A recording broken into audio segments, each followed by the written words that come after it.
Why is there such a huge gap between what we think parenting is going to be and what it actually is? So when your child is doing something and you react in a way that your dad did, and you go, God, I'm my parent. You've always been them. It's just that now you have that clarity to be able to see that you are that person. Why, when we have children, do we think it's going to bring us closer together, but often it really pushes us apart? What are the jobs of mums and dads now? What's a dad when we're no longer just providers? What's a mum when they often are? He made me the same person.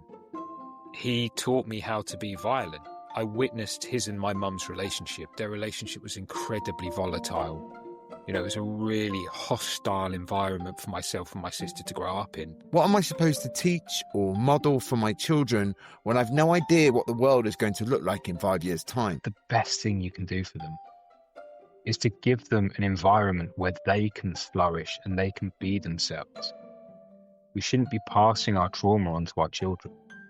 We shouldn't be turning our children into versions of ourselves. Why did my parents seem to have loads of conviction about these things and I have absolutely none? In this podcast, I talk with experts from all around the world about these problems and hopefully get some wisdom, some insight, and maybe most importantly, some perspective, and find out what it takes to be a happier parent. Ben May is the co-founder of The New Normal, a charity which connects people suffering from bereavement.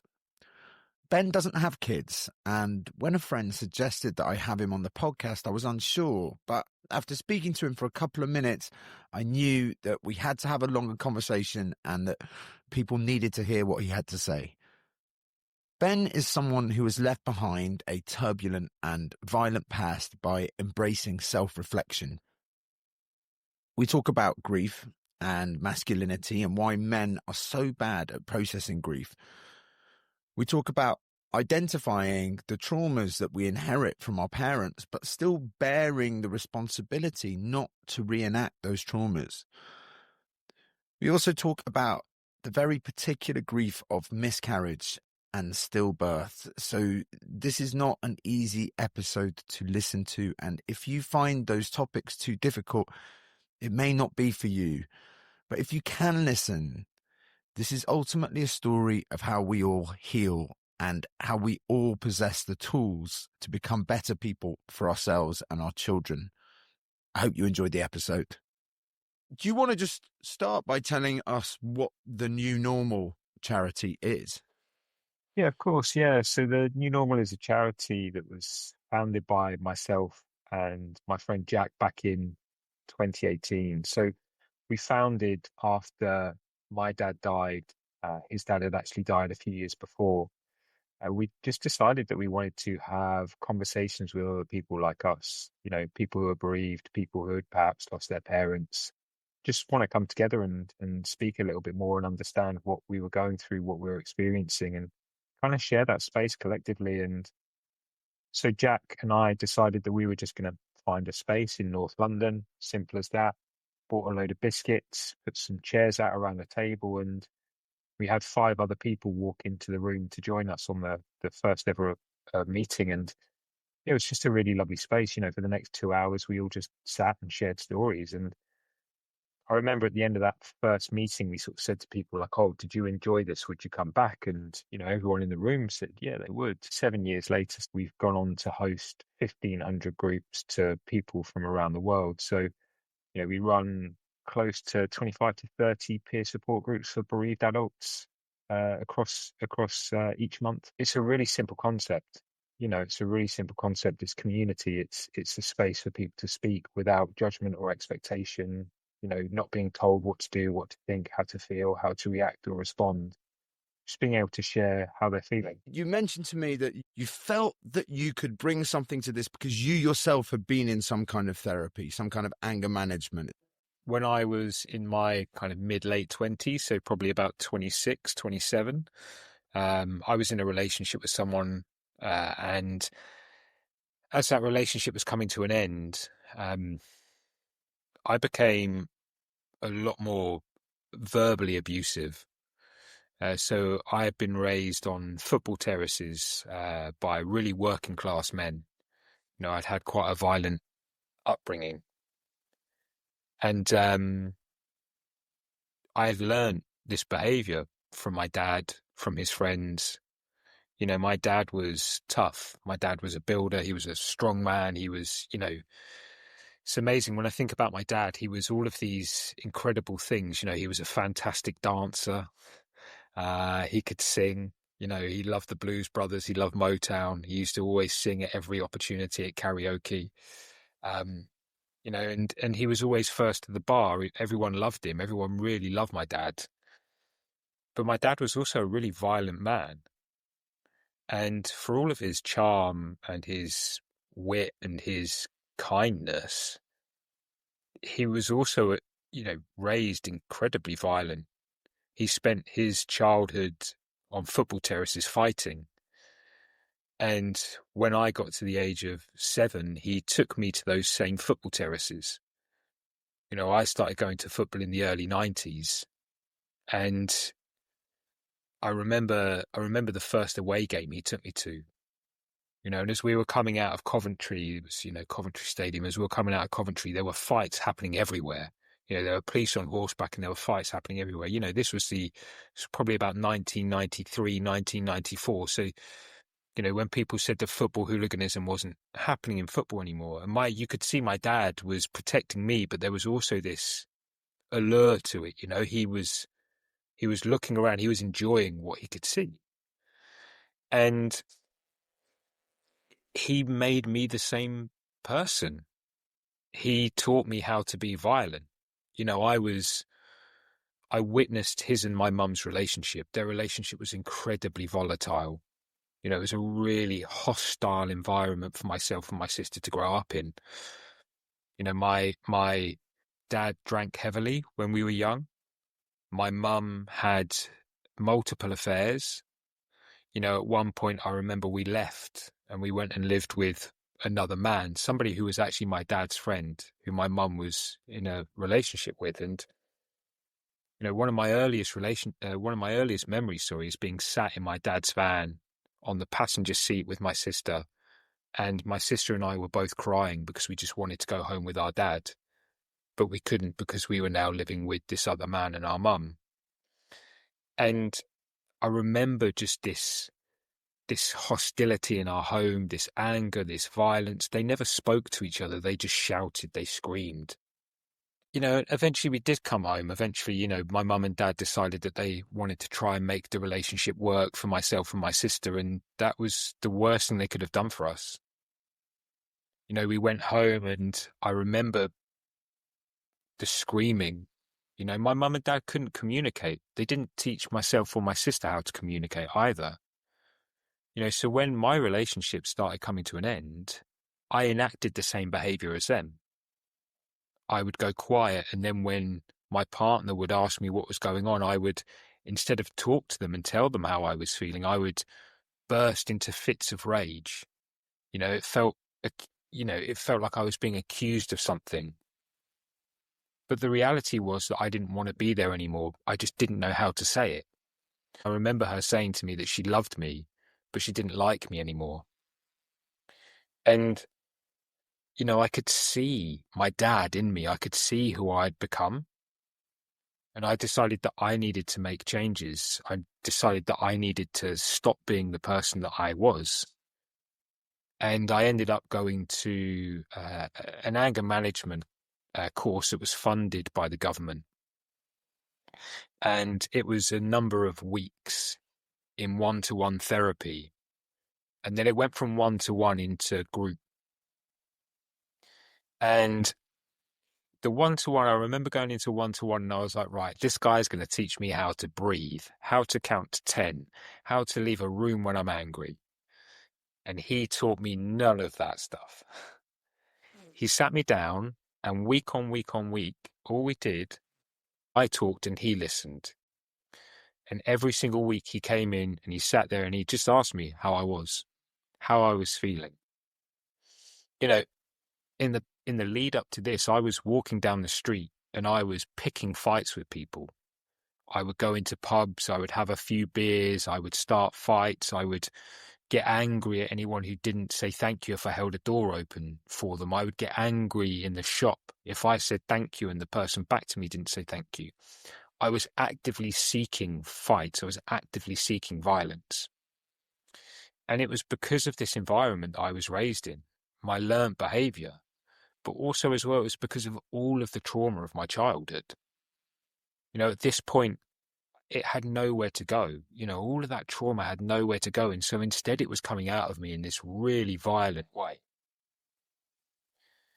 And so when I went into this anger management therapy and I did the one-to-one and I went through the weeks and weeks of talking and saying how I was, and slowly bit by bit, we realized that I was engaging in less violent behavior. I was engaging in less abusive behavior. I wasn't getting as drunk, and I wasn't starting as many fights, and I wasn't starting arguments with cab drivers for no reason. Instead I was a much calmer version of myself. And what I realized was happening was that he wasn't teaching me how to manage my anger. He was giving me a space to be able to speak about what was going on in my life, which created the capacity for me to be able to reflect when things were happening. I wasn't full to the brim. It was creating that space inside me so I had time. That was the key. And so when I went into group gave me this new perspective. When you sit in a group full of people who have been through something similar to you, not the same, but something similar to you, you start to realize something happening. When you sit and you listen to everybody's story, you start to hear little parts of your own story. And bit by bit by bit, you start to understand yourself better. Not because they're you, not because they've been through the same thing as you have, but because part of you lives in every single experience of every other person. And so when you hear it, it's like a mirror being held up to yourself, and you're able to gain perspective on your own life as a consequence. And that was invaluable to me. And that's the foundation of the new normal. That's what we realized. Jack and I, we used to say, well, we still say, if there's one, there's two, right? Which meant for every Jack, there is a Ben. Okay? Jack walked into my barber shop one day. He sat down in my chair. We started talking. And before you knew it, we were talking about our dads. It was fantastic. It was just, it felt like it was meant to happen. The reality is that Jack and I's story wasn't quite as closely linked as we thought it was. But there was enough similarities in it for us to be completely at peace and at comfort with one another. Happy enough to share, happy enough to listen. Because it felt similar enough to us in that moment. And that familiarity is what builds connection. And that connection, that familiarity is what allows us to better understand ourselves. Looking at that from another angle, if you feel you're sharing your story and it's being understood by others, if they're engaging with that process, if they're seeing the similarities, if you're experiencing those nods, then you can start to understand your story as well. It allows you to do it because you can feel that from other humans. So they understand. Oh, so maybe I can start to understand. You're right. I mean, what's one of the things, if you're on a work call, right, you sat there, everyone's on a work call and it's your turn to speak. And you're thinking, oh God, what if everything that I say, nobody agrees with, right? One of the most satisfying things and one of the most reassuring things is when everybody is nodding along. Yeah. Right? And if we think about that when we're telling a personal story, a lot of the time when we experience trauma, we think we're the only people to really understand that. We're the only people to have ever actually gone through it, right? But the reality is there are so many others who have been through a really similar experience. And so that isolation that we feel in trauma, when people reflect back to us that, yes, they understand, and that nodding is that, yes, I understand, we start to feel less alone. I want to ask you about your dad. Mm-hmm. you described being in this relationship, this realizing that these things that were going wrong were your dad, but you're also someone with this enormous love and admiration for their father, the way you've described him. And I'm just wondering, is there a period where you're like, actually, my anger's good, my aggression's good, my violence is good? Does it take the relationship falling apart for you to realize, no, they're not? If that relationship hadn't happened, would you have carried on in that way? No, I think I knew. I think it doesn't just take one person to tell you. We can look around and we can see whether or not things in our life feel good or whether or not we agree with our behavior. Was me getting drunk and starting fights with random people in pubs, is that serving me? Is that good for me? It's not, is it? I remember being arrested and I was kept overnight in a cell in Stoke Newington. I remember standing in the station and the officer, in charge of booking me was looking at me, and I was trying to convince him that I'd never been arrested by the Met Police before. And he didn't believe me. He actually said, "Look at you. Of course you've been arrested by us before." For anyone listening to this, obviously not seeing it, me being covered in tattoos and probably having a much more severe haircut at the time,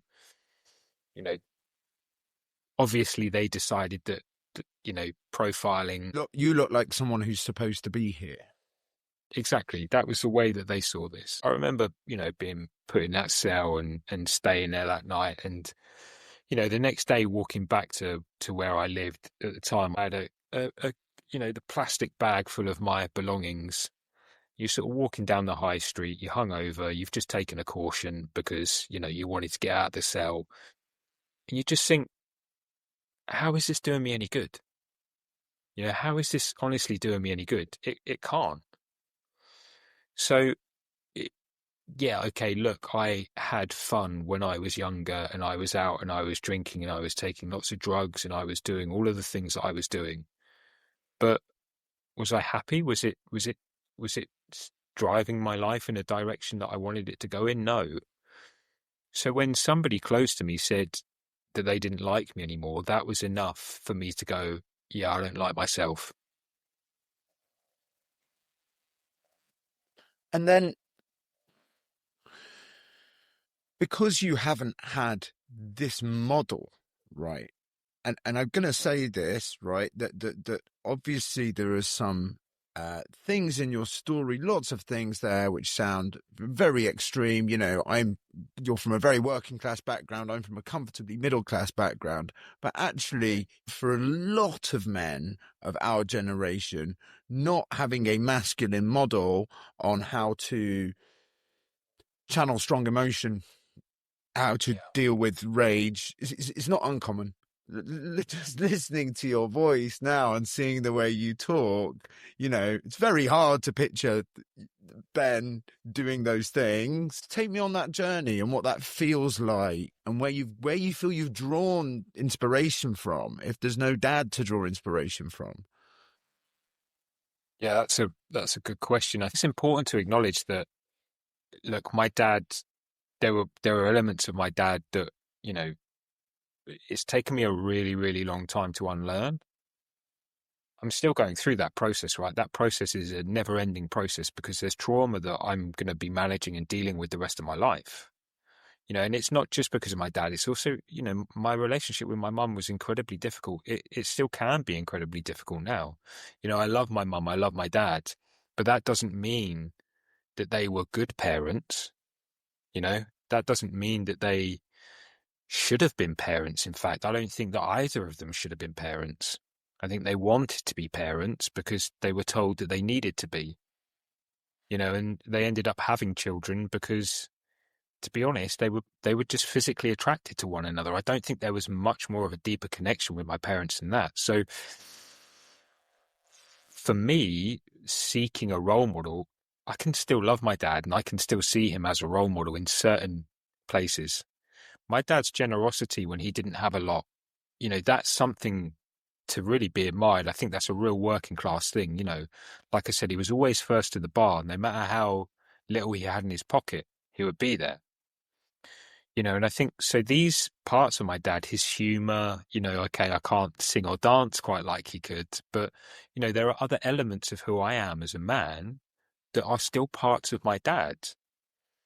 There are still elements of me as a man that were parts of my mum as well.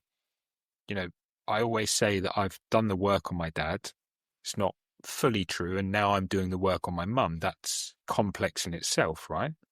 But for me, it wasn't necessarily about finding a role model.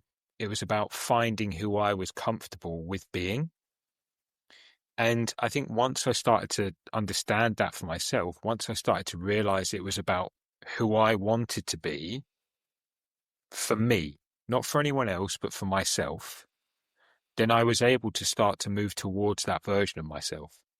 And that's why I say that I haven't finished with this work yet. This work will always be, something to have to undertake. If I want to really get to the person that I believe that the world deserves me to be and that I want to be for the world, then I have to keep going. I have to keep doing this work. And for me, that's group work, that's therapy, that's supervision. That's understanding what's actually happened to this world. I mean, a big part for my adulthood has been around education. The school I went to was a pretty bad school. I think it was considered one of the worst schools in the UK when I was there. I left school with a couple of GCSEs, one in art and weirdly one in maths. I'm terrible at maths. I've no idea how I managed to get one. But I failed everything else, right? That's why I ended up becoming a barber at 16 years old, or going into the hair industry, I should say, at 16 years old, because I had nothing else. At the time I was working in a nightclub at 16 because my older friend lied about my age.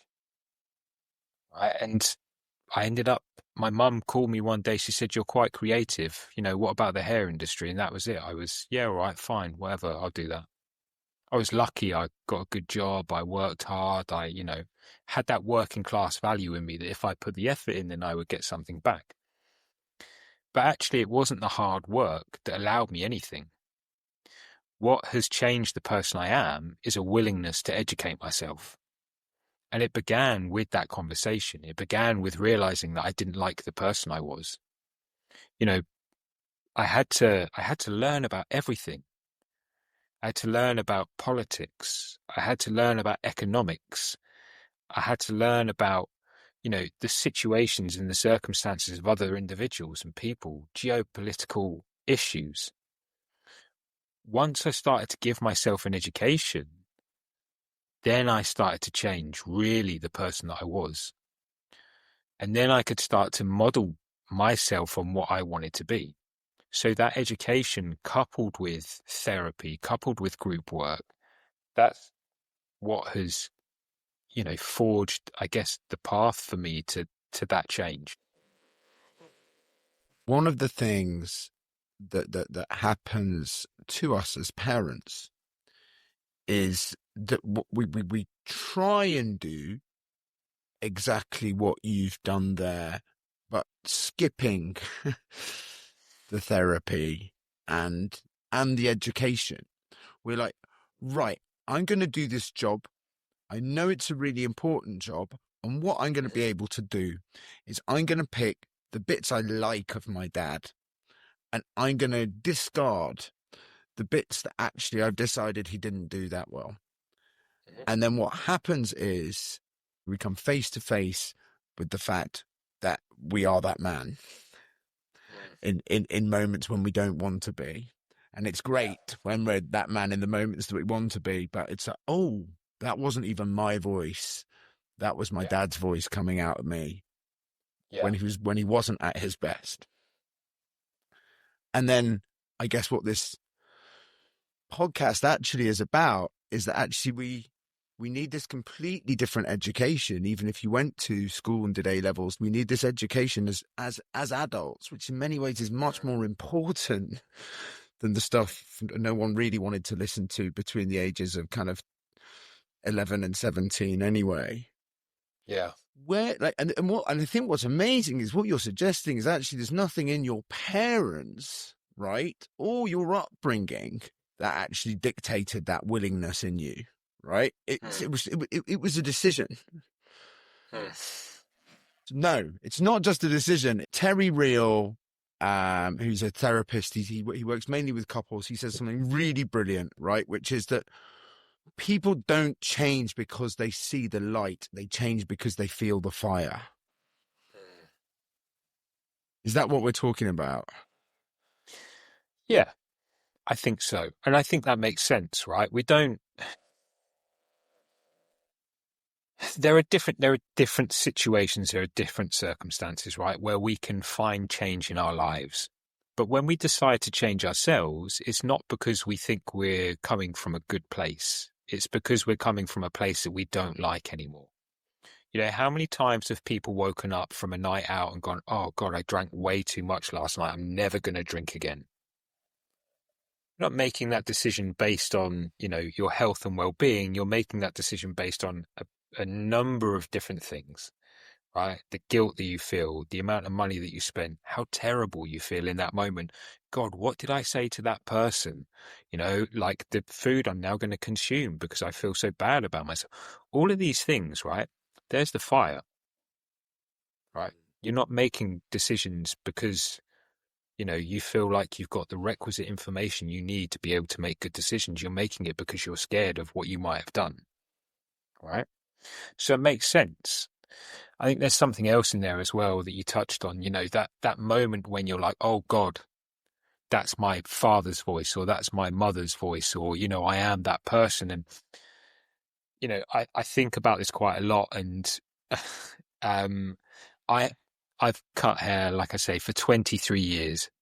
A lot of my customers have grown up with me, and they're parents now themselves. So I listen to them talking about raising their children and, how they don't want to be the parents that they had. They want to be a better parent. But that sense of, oh God, I am my father. So when your child is doing something and you react in a way that your dad did, and you go, God, I'm my parent. You've always been them. It's just that now you have that clarity to be able to see that you are that person. And so the only way that we can change from being them is by doing the work on ourselves. It's by recognizing the faults that we have, the traits that we have, the parts of ourselves that we don't like, the parts of ourselves that our parents gave us. And there's one thing to say, oh, well, I'm never going to shout at my children like my parent did, my mum did, or my dad did. You can say that, but then, when you've got 2-3 children and they're all playing up and you're absolutely exhausted and you've had a long week at work and, you just want to rest and sit down and do whatever it is that you want to do, but you've got these kids who are winding you up and all of a sudden you snap, and that's the parent. How do you ever expect that to go away if you don't do anything to make it go away? You can acknowledge it all you want. You can say, I don't want to be that person. But unless you change your behavior, nothing will change. I think what we often do that is missing from your story of your relationship, which made you change, is what we often do is we justify. We say, well, it's because this, and I've had this week and I'm only, and actually that's exactly what you didn't do when, when that relationship went south. Yeah. But it took me a long time, and it took me a lot of heartache and pain. And there are a lot of people who will tell you that they don't like me very much, because of my behavior to them when I was younger. And, by no means am I perfect, right? I'm not sat here saying in any way that I think I'm perfect, far from it. There's behavior in all of my relationships that sometimes I think, why am I doing that? Why am I acting that way?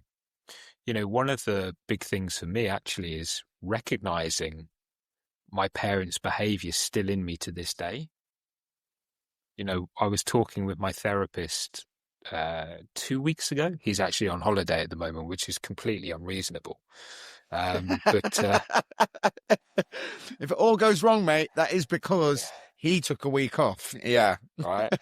I've actually had 2 really difficult weeks as well, so it's not the best time for him to have gone Unbelievable. away. Yeah, I know. It's so selfish. It's only okay when I want a holiday. Yeah.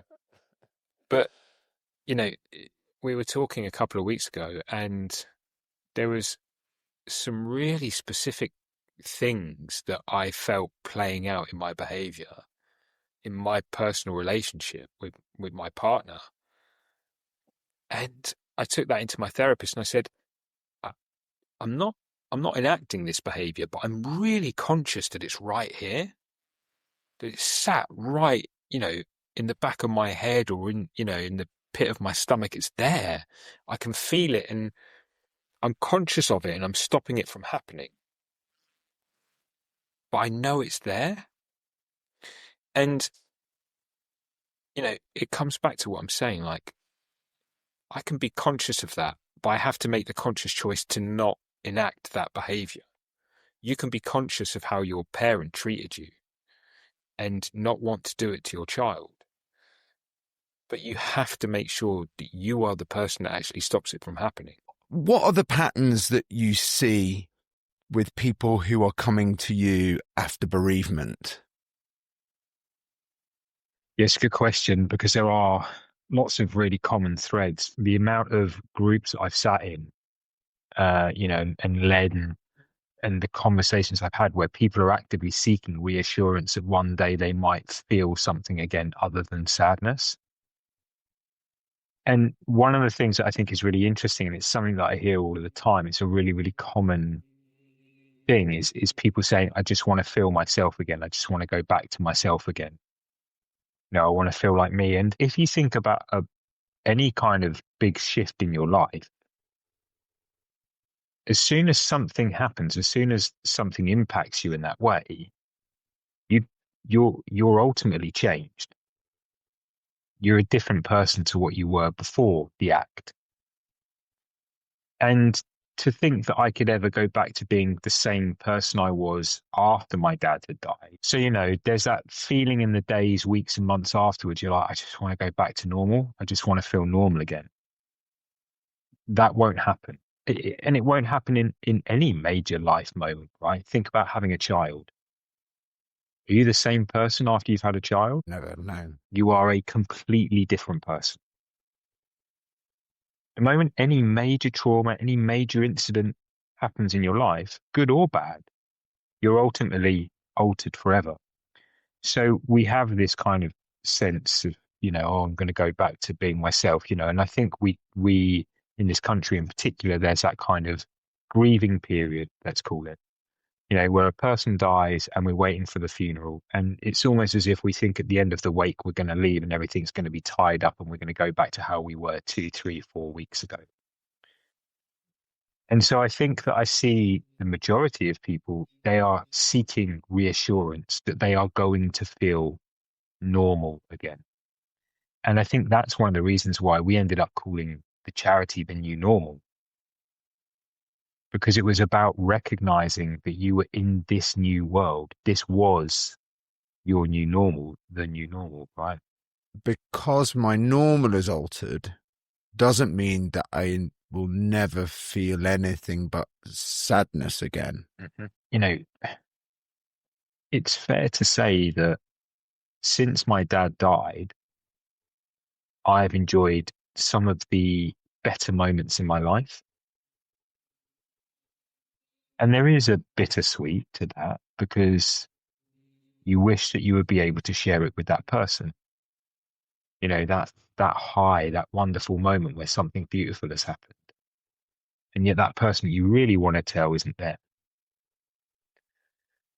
But also as well, the really important thing in this is that good things happen, good moments happen, beautiful moments happen again. The world doesn't stop being the world. So moments within that can be exactly what you need them to be. They can be uplifting, they can be soulful, they can be, beautiful. You can connect with people in a way that you've never connected before. I often hear about people talking about their friendships being deeper, because they're meeting people who perhaps understand them a little bit better because they've experienced a similar thing. So there's enriching beauty after death. I think people want to know that that exists for them. My friend who lost her partner very suddenly when they had a 1-year-old, the analogy she gave was that the pain is kind of like a sort of flame or a ball in the jar, and the ball actually never changes shape, but the jar does.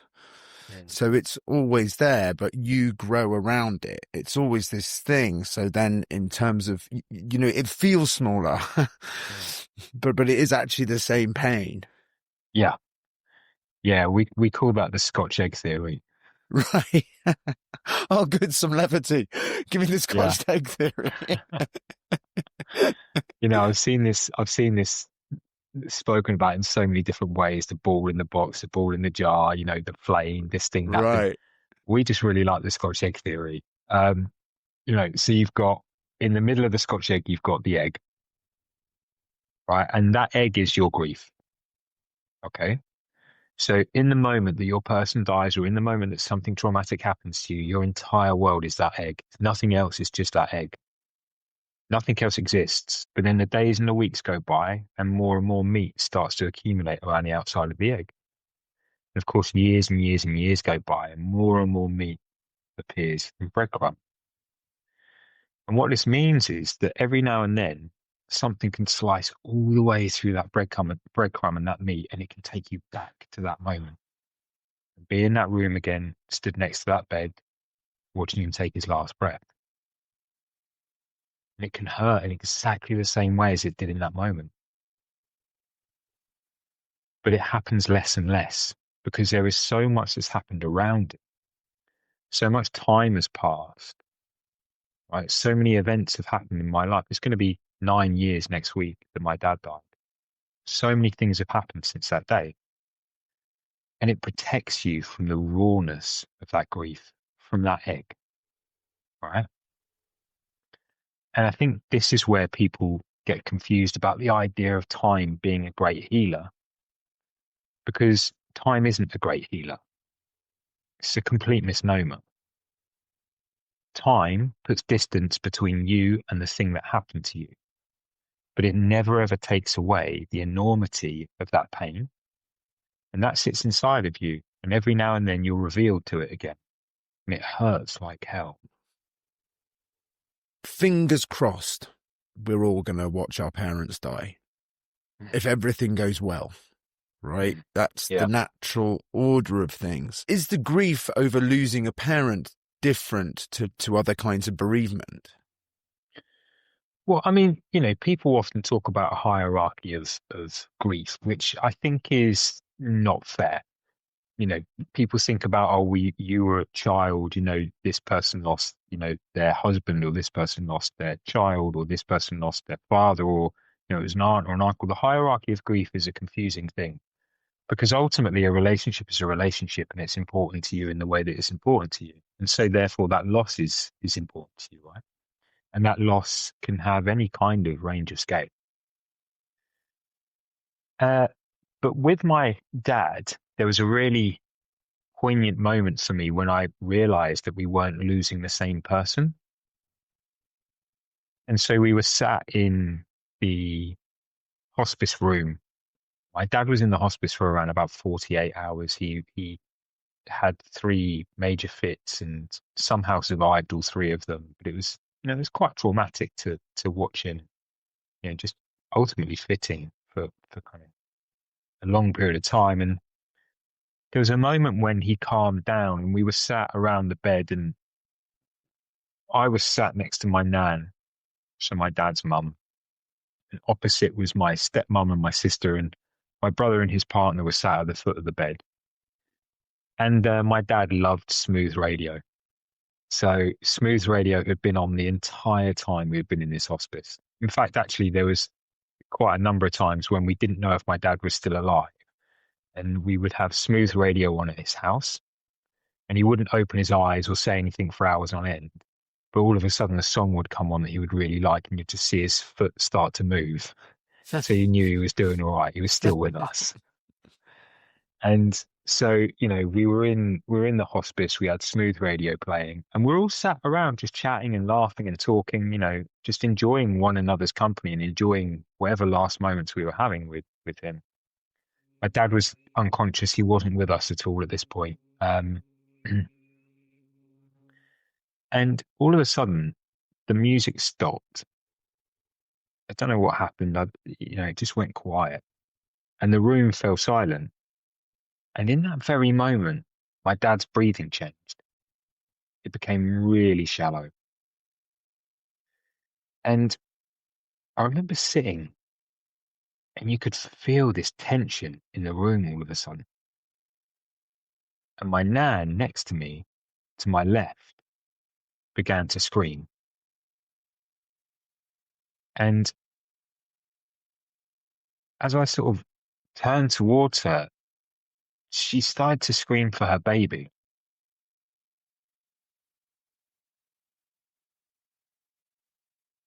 My dad was my nan's youngest child. At this point, he was 61. She was a woman in her 80s, but she was screaming for her youngest child. And the pain, I've honestly, Alex, never seen visible pain like that. And I grabbed my nan and I held on to her while she screamed. And I looked across to my stepmom and my sister, who had completely broken down at this point. And I realized in that moment that we were all losing someone completely different. We were all losing Steve May, but I was losing my dad. My siblings, they were losing their dad. And my stepmom, she was losing her future. All of her plans, everything that they expected to do, retirement, all of that gone, just gone. And then my nan was losing her baby. And to realize that was heartbreaking. So I think, realizing the pain that people can feel when they're going through these things, realizing the different type of loss that we're experiencing from one person. There were 5 people there. They all lost someone completely different. I've seen on your Instagram, that you have, testimonials up there from people who've lost children very young, or stillbirths, or miscarriages. Mm. What does that do to couples?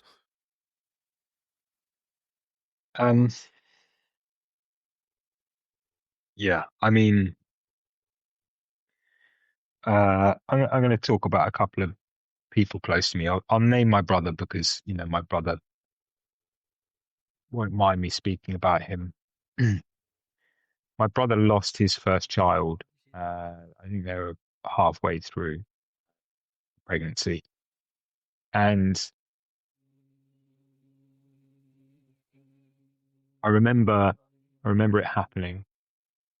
And I remember getting a phone call from my dad to say that we were going to go to the funeral. That they were going to have to, because my brother's partner was, I think, 18 or 19 at the time, and she had to give birth to a stillborn.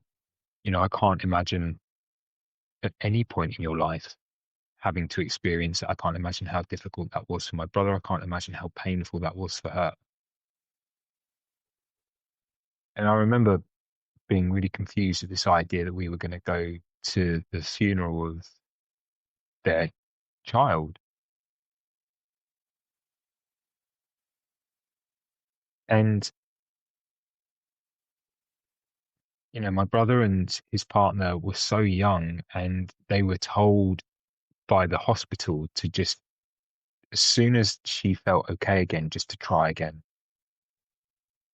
It was this immediate advice that to me, I remember having an argument with my dad over the phone because I said how I felt that that was irresponsible of the hospital to tell them to just start crying again straight away.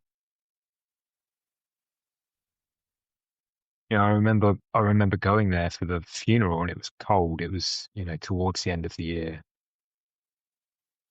Her name was Maisie, and we buried her. And going to the pub afterwards, I just remember everyone sort of feeling really, really sad. These two kids had just lost their child. It felt painful, but really quickly they were pregnant again. My brother and his partner have gone on to have 3 children since, and they've been fortunate to be able to do that. But I also know people. I have friends who have experienced miscarriage, who have experienced stillbirth. And one of the things that has really, and I first saw it with my brother, I didn't see it immediately, but after a little while, we began to have conversations about him being a parent after he had his second child. And I've had it with a number of my friends where there's an anticipation. When a couple finds out they're pregnant, they then begin to plan the rest of their lives. And it's not unreasonable to start doing that. And it happens because we're so excited about the potential of what comes next for us. Finally, we've got this thing in our, this is what we want. We wanted to have a child. Now we're going to have a child. Our lives are going to change. We're going to be parents. And any miscarriage or any stillbirth completely takes that away from us. The life we have built in our heads is gone. And just because we have another child, or if, people are fortunate enough to be in a position to have a child after they've experienced this, it doesn't mean that that first experience went away. You're not all of a sudden having the life that you had planned when you went through that miscarriage, or when you had that stillbirth. Yeah, because to go back to a very initial point, you're now a completely different person. So your life forever will be different. Exactly.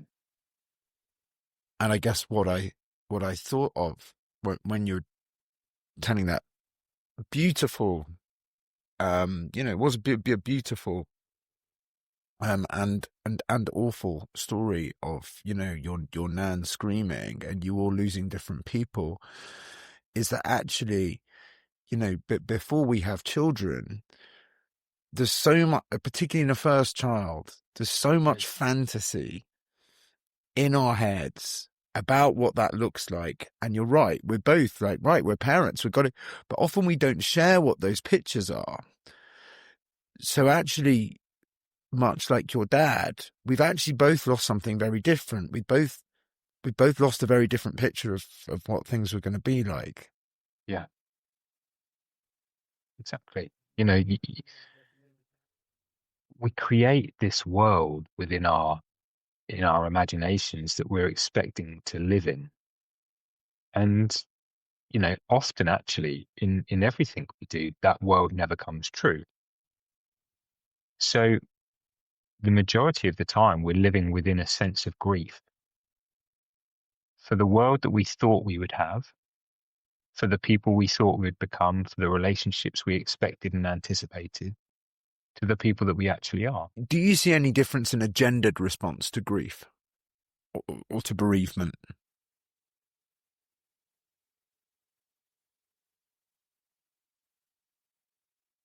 The emotions and feelings are the same regardless of who you are, your identity, your heritage. It's the same thing. Okay. The same expected kind of feelings are there, the same pain, the same sadness. What I would say is the way that we respond to things are different. And we know men don't speak about things. People don't need me to sit here and tell them that. But within that, I think probably the thing that I see the most of is an expectation from men to be able to just be okay. Things will be all right. The complete refusal to kind of open up or talk about things or explore how they're feeling is really what dictates their response. It shouldn't be lost on us that, three-quarters of suicide around the world are men. Right? That's not a shock. That's not a surprise when you see the way that men deal with grief, how they deal with trauma. Yeah, how many of your friends, your male friends, are in therapy? A few, man. Yeah. Yeah, So that's improving. it is. Yeah. I think there's something shifting there. And I think, some of what, I've been in therapy, and, some of what's behind this podcast is that actually maybe for men, becoming fathers is actually a really good way, to be like, oh, there's bits of myself that don't work, and Mm. I don't want to interact with the world in this way anymore, and I certainly don't want to interact with my children in that way, or my partner. And I think we'll change for our kids in a way that we wouldn't necessarily just do if it was just us. Mm. So most of the men that I know who are in therapy are dads. Yeah, interesting, and also deeply disappointing that it's taking somebody else to realize that they need to change and that they're Mm, not willing to change for themselves, or they can't see that actually changing for themselves is a good, positive thing. mm, And that's not a criticism of the individual. That's a criticism of the society that we've created. We haven't given men strong role models to look up to who openly speak about how they feel. There's very, very few uh, examples of that actually in society. There are some brilliant people like Dr. Gabor Mate, for example, who, speaks so eloquently about his experience. Or if you want to look maybe a little bit more into, I don't know, a more accessible person, I suppose. Gareth Southgate is a really good example of a person who is confident and comfortable with the man that he is very open about how he feels, and I think is probably more accessible to most men than mm. Gabor Mate. But you know, I think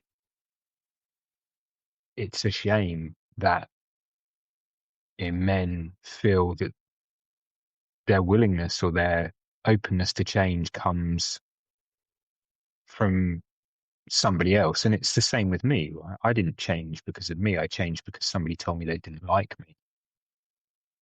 That's my story. I wonder if, just drawing that distinction between the two, one of the reasons Gabor Mate, I would say, has been so successful isn't always his ideas. It's that he's an incredibly good communicator. He's very intelligible. And I actually wonder if one of the things there is things men are supposed to be interested in, right?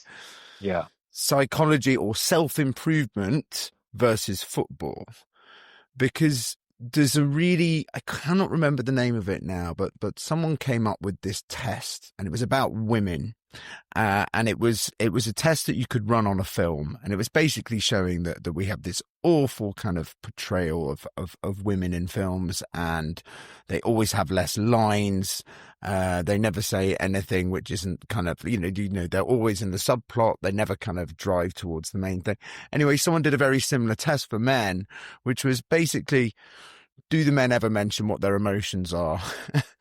Do they ever kind of like say anything to another man that isn't kind of about achieving a goal? Like the way we present men to the world is also incredibly narrow as well. And we need to think about that. The men that we're putting on screen are very one-dimensional, right? And we have one job, and it's usually to kind of rescue. And it's true. And it's a bit embarrassing, really, isn't it? That we still sort of see men as being these, we have to be really tough and strong, and we have to, what is this kind of, I don't know, man that we hold up as like the ultimate man? Like, this is the man that we all want to be.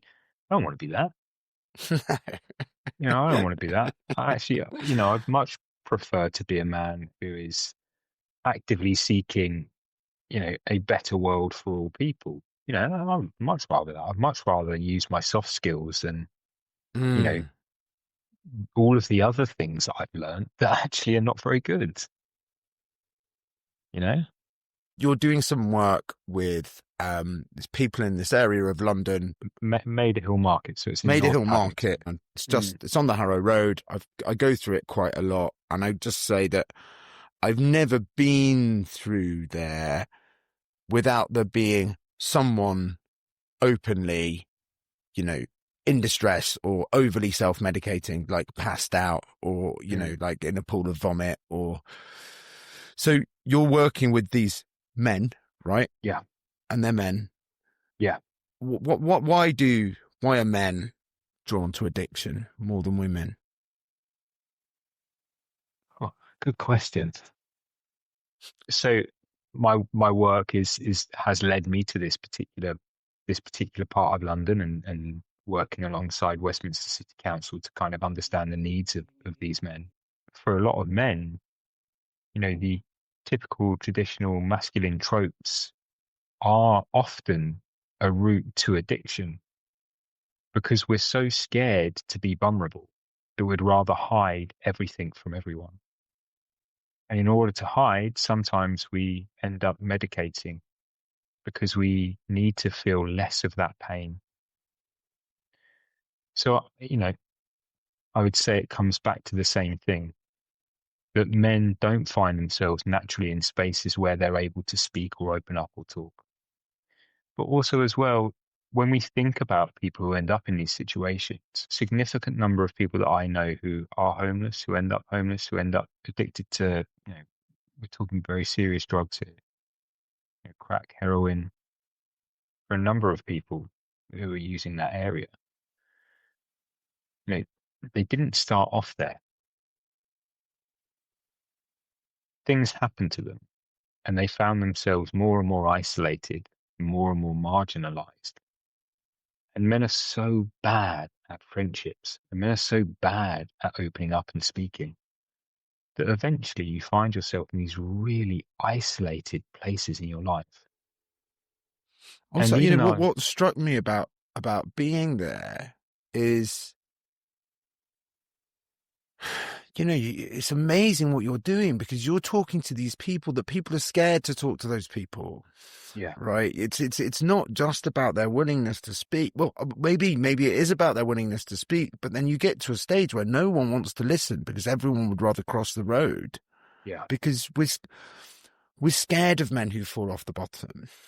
Yeah. I think because men are not supposed to be vulnerable, we instinct, when that, if that were to happen to women, when that downward, they are vulnerable. So we want to look after them. Whereas those men who fall off the bottom, we fear them. If you see a person who's begging on the street, not there by choice.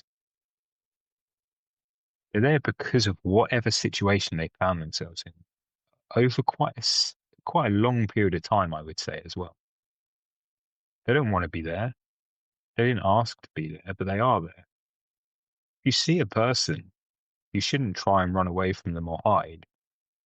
you should stop and you should speak to them and ask them if there's anything they need. I think to come back on that, I'll give you something that happened to me last Monday, where I work in a lot of churches to teach kids, and I got there, and the person who worked at the church was a woman on her own. There were two people sleeping rough in the doorway, and she was like, "Don't worry, I've called the police." And I was like, No, you don't need to call the police. I'll go and chat to them. I just trust me. This happens a lot." And I'm like, "Sorry, guys, I've got a whole bunch of kids coming here in 45 minutes. Great. They got up, they put everything they were sleeping on in the rubbish, really respectful, tidied up.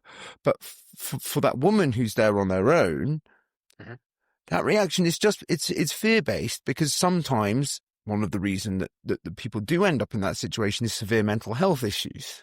Yeah. And those people can be very scary. And I think there's a kind of male privilege in that ability for us to kind of talk to them in that way. Yeah. Well, I mean, whatever your political perspective, whatever views you have, like austerity, stripping money from services is going to do that. We're seeing less and less access to care.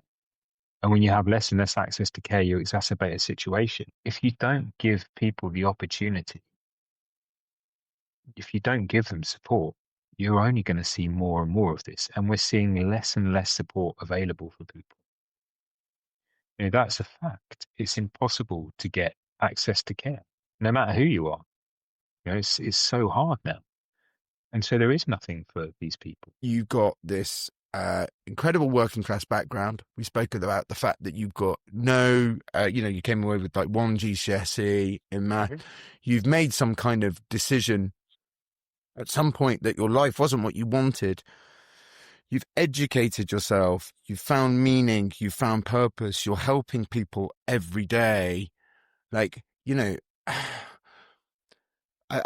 think that's something that we all want for ourselves, but we all want that in our children as well. And I'm just wondering if there's anything you can identify about your journey, or about, what makes you that we can kind of pass on to our kids.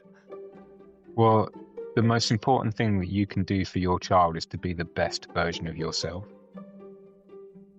That's the best thing you can do for them, is to give them an environment where they can flourish and they can be themselves. We shouldn't be passing our trauma onto our children. We shouldn't be turning our children into versions of ourselves. We should be turning our children into versions of themselves, and the best versions. So I suppose, if my experience has taught me anything, if I was to ever have children, I would make sure that I was still doing all of the work on myself to make sure that I could give them everything they needed. And everything they need is not financial. It's not gifts. It's not plastic. It's love. It's care. It's affection. It's tenderness. It's kindness. It's empathy. These are the things that we can give our children that can honestly turn them into the best versions of themselves. I think that's, if I was a parent, how I would think about it. I hope you got as much from that conversation as I did. You can find the new normal at TNN Charity on Instagram. Please follow me on Instagram and TikTok at Be a Happier Parent. And you can find full videos of these episodes on my YouTube channel, Alex in Dadland. I hope to see you all next week.